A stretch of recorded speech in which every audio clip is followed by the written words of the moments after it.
L'écart entre les exportations et les importations tunisiennes s'est creusé d'une façon significative au premier trimestre de l'année 2017.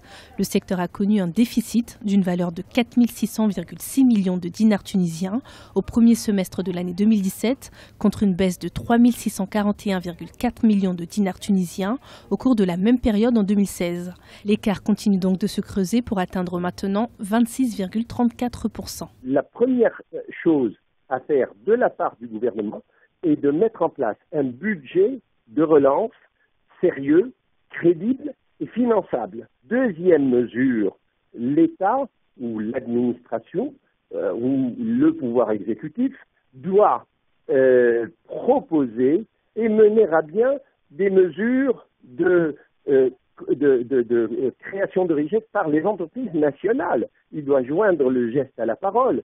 Il ne doit pas dire seulement aux chefs d'entreprise privés « allez créer de la richesse » tant que lui, État, doté d'ingénieurs, de compétences énormes et de moyens énormes, ne montre pas le bon chemin.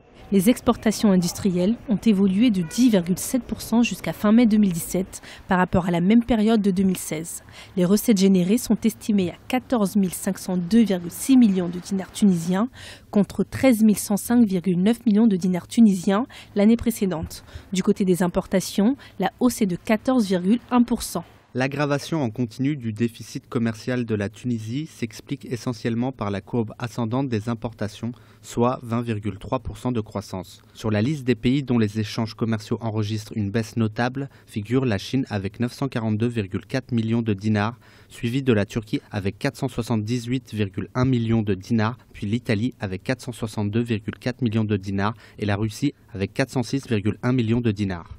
Afin de réduire le déficit inquiétant de la balance commerciale tunisienne, les acteurs du secteur industriel ont lancé un appel à la limitation des importations improductives en faveur des fabrications locales. Une démarche qui vise également à favoriser la consommation nationale.